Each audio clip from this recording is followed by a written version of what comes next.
The Samsung Galaxy Tab A 10.5 is a middle-class tablet with a 10.5-inch Full HD display, a Snapdragon 450 octa-core processor, and Android 8.1 Oreo.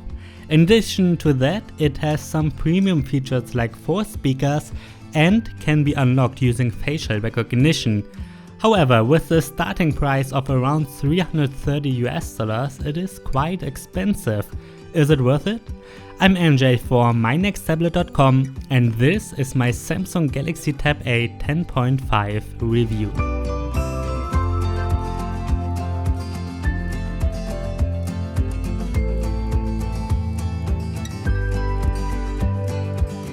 The design of the Samsung Galaxy Tab A 10.5 is very similar to the Galaxy Tab S4, which cost roughly twice as much. As with that one, there are no physical buttons underneath the display, and because of that, the black bezels around the screen are noticeably smaller. I like the design because it looks quite modern. Even though it has a full plastic body, it does not feel cheap and it is nice to hold. The build quality is solid and it has a soft texture on the back.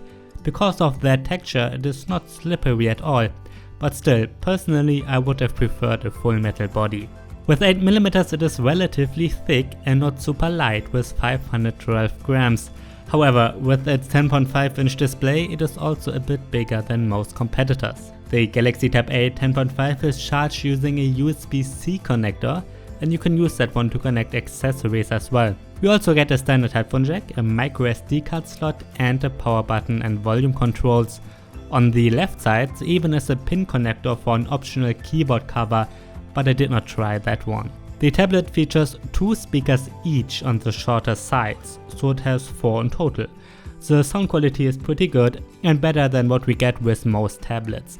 I enjoyed watching YouTube and Netflix because the speakers are certainly good enough for that. However, the iPad Pro and MediaPad M5 series offer a bit better sound. We get an 8-megapixel camera on the back and the front-facing camera offers a resolution of 5 megapixels. The picture quality of both cameras is fine. Yes, most smartphones take much better pictures, however it is good enough for Skype and for some snapshots. You probably noticed by now that I did not mention any fingerprint scanner. Well, that's because there is none. Instead, you can unlock the Galaxy Tab A using facial recognition. For that, the tablet uses the front-facing camera only. Sometimes it works quite nicely, however often it does not work at all. The facial recognition of the Galaxy Tab S4 or the Microsoft Surface Go work much better. These two have additional sensors for that which the Tab A is missing. By now, I'm used to just type in my PIN directly to unlock the tablet. The facial recognition often is just not precise enough and takes too long. I really wish Samsung would have built in a fingerprint scanner or at least the iris scanner from the Tab S4. The Galaxy Tab A has a 10.5-inch display with an aspect ratio of 16:10. It is an IPS panel with a Full HD resolution of 1920 by 1200. Since it is an IPS display, the viewing angles are wide. I also like that the screen is laminated and that it is quite bright. It even is bright enough to be usable in direct sunlight. However, it is not as bright as the iPad 2018. I think a Full HD resolution is high enough on 10 inches. However, if you are looking closely, you will see pixels and text and icons won't look as sharp. Another reason for that is that it is a bit bigger with 10.5 inches than the typical 10.1-inch tablets, but again, I think the resolution is high enough if you're holding it normally. Other aspects like contrast and color reproduction are fine too. The Galaxy Tab A 10.5 does certainly not have the best screen out there though.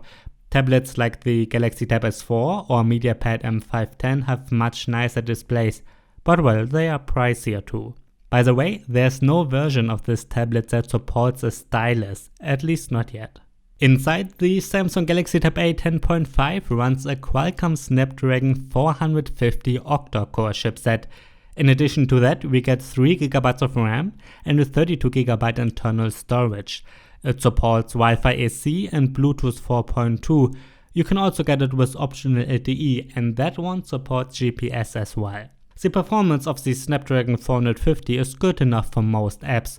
Chrome, YouTube and other apps like Lightroom or Word run nicely. And the split screen mode works without any problems too. In my gaming test, the tablet gets better results than its predecessor, but it is not as fast as other tablets in this price range. Simple games run fine, and among those is Asphalt Extreme. Into the Dead 2 runs smoothly at medium graphics as well. However, if you set the graphics to high, you will see a lot of stuttering. Another thing I noticed is that the graphics of Modern Combat 5 don't look as nice as they should, especially compared to other tablets in this price class. PlayerUnknown's Battlegrounds Mobile runs fine at lower settings though, and I would also call it playable at medium settings, which are called balanced. It runs fine most of the time. Sometimes you will see some stuttering, but as long as you don't have too high expectations, I think PUBG Mobile is certainly playable. So in total the performance is good enough for most games. However, it is not a perfect gaming tablet, and that is what my benchmark tests show as well. In the Geekbench 4 single core test and in Antutu, it is noticeably weaker than the Huawei MediaPad M5 Lite 10. Both tablets are direct competitors with similar prices. The iPad 2017 and iPad 2018 are much faster too. At the same time, it is faster than Android tablets from last year that cost around €300 or US dollars, so there's a small improvement here. A big highlight of the Galaxy Tab A 10.5 is its software.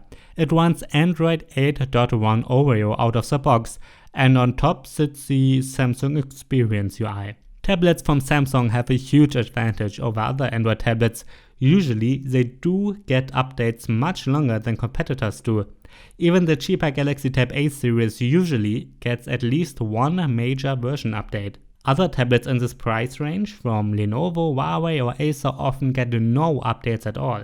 Obviously, I'm not speaking for Samsung and I don't have any inside information at all, but based on the past, the Galaxy Tab A 10.5 should get at least one major update. It would have been nice to get vanilla Android, but on top of Android 8.1 Oreo runs the Samsung Experience UI. That is the same interface we are used to from other recent devices from Samsung. I quite like this UI. The design looks and feels more modern than the one from Huawei, at least in my opinion, and the UI itself and its animations run smoothly most of the time. However, compared to vanilla Android, there are some heavy customizations. Even the settings look different, and there are a lot of additional settings. You can even adjust the order in which the 3 typical Android buttons on the bottom are displayed. There are a lot of pre-installed apps too. Some of them, like the Files app and the Kids mode, are useful. Others, like Bixby, can be a bit annoying.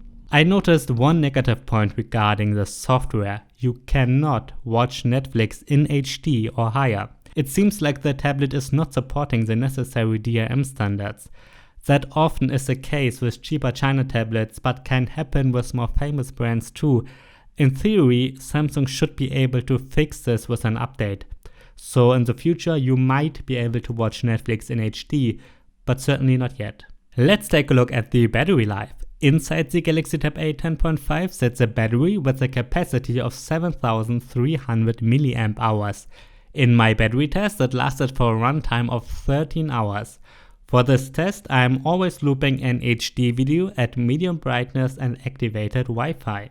Compared to other Android tablets, a runtime of 13 hours is very good. Yes, there are some that last a bit longer, but most competitors have a weaker battery. Well, that is my standard test.